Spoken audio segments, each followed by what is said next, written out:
Hello guys, and welcome to Red's List. This video is all about what you should not do on a motorcycle. You ever been riding down the street, you have somebody on a bike come up beside you, really acting like an idiot or doing something stupid, or maybe somebody that's just a little tiny bit too big for the bike? Well, then this video is for you. Sit back and watch, hope you enjoy it.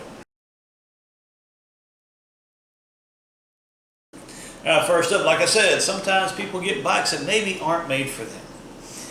Maybe sometimes it's out of necessity. Maybe it's just because that's all they could get, or maybe they're just under the false impression that they're not quite as large as they are. This guy I think he's slightly a little too big for this bike, and he's definitely giving everybody else a full moon. So if you ever want to go down the highway and stare at a full moon, there you go, right there. There's your full moon on the bike, and I feel sorry for that bike. I know that thing is struggling. Kind of like this one. Way too much on that bike. I think this is either photoshopped with her added to it and the sparks added. Number one, the sparks are not real. They can't be real, I wouldn't think, because there's nothing on that would throw sparks. The tire is made of rubber. The fender is, well, the fender's probably metal on it, or it could be plastic or fiberglass on that one. Nonetheless, there's nothing on it that would be metal, the metal that'd be throwing sparks. So the sparks were added. I know that's not real. I don't know if she was actually on that bike or not, because it doesn't look like the back of it is sitting down far enough. Regardless, that's funny as hell, and if she was actually on that bike, I feel sorry for it, and I feel sorry for him, because there's a reason why he's taking her somewhere. Where is he taking her? What are they going to do? And what kind of shape is he going to be in when they're done?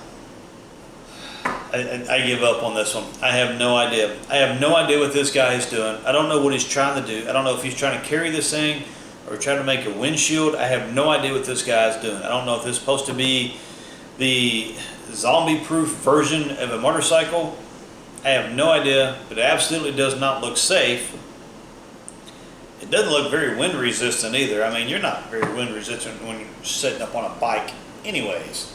I mean, on mine, sitting straight up, you get about 80 miles an hour. You can definitely feel the wind pushing you back.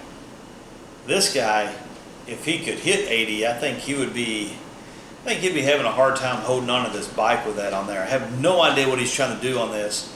Absolutely stupid. Do not do this. What saddens me about this is look what this guy is wearing. That is authentic. This man is a soldier. Puts his life on the line for our country, and then he rides down the highway on a motorcycle texting. It's bad enough to text and drive. Now you're going to text on a motorcycle. I've actually seen this before. I've seen a young kid on a sport bike, at least this one's a cruiser, a little bit easier, but he was on a sport bike texting, going down the road, driving right beside me. Same thing on this one. Here's another guy right here. No hands on the handlebars. Going down the highway, playing on his phone, texting, looking at pictures, looking at the map. I don't know what the hell he's doing, but you should at least have one hand on the handlebars. I don't care how good the bike is balanced. You never know what's going to happen. You could hit a dip in the road, a pothole, anything. Even the grooves that they cut in the road sometimes, the bike is going to follow that. Anything at all to change direction of that front wheel, and you're toast. Absolutely stupid. Don't do that. This guy's absolutely stupid. Don't do this to begin with. How in the hell are you going to ride the bike with your hands like this? What are you doing? You got your feet straight out in front of you, your hands all out like this. And I don't know if you think you look cool. He looks like a freaking flying squirrel with no flap under his arms. But he's all spread out like a damn flying squirrel. And when you try to do things like that, you end up like this. The bad thing about this is look what this girl's wearing. There's no protection at all against that road when you're sliding on it.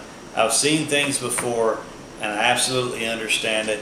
I have been lucky enough, I've never laid a street bike down. I've had plenty of wipeouts on dirt bikes, but I'm not on pavement, on concrete, or anything like that on a dirt bike. I know you want to dress comfortable, but if you do go down, you really want something covering your skin. I'd hate to see what this lady looks like when she gets up. I bet it wasn't fun. Here's another guy. I don't know what this guy is doing. Because when you do things like this, and when you're on your phone, or doing other stupid things like this, you end up like this. I mean, this is what happens. Your bike ends up like this. You end up on the ground. I mean, you want to do things like this, you end up like this. Why do you do that? Why are you going to push your luck that much? I mean, this guy right here is pretty much lucky. I don't know what he was doing. I don't know if he was trying to pop a wheelie or what he was doing. If he's trying to pop a wheelie, he did a damn good job of doing it. Because he's riding a wheelie. The only problem is he's not on the bike. It's just dragging behind it. His best bet, realistically, be to let go. Just go and eat it and be done with it, because you're not bringing this one down. You're not getting back on it. Just let it go. Just take the punishment you get. Maybe hopefully it'll slow down a little bit before you let go, but just let it go. Alright guys, that's all we have for the day. I hope you enjoyed it. If you haven't already, click on the subscribe button. It'll be this one right here. If you want to watch one of the other videos, click on that right there. Thank you for watching. We'll see you later.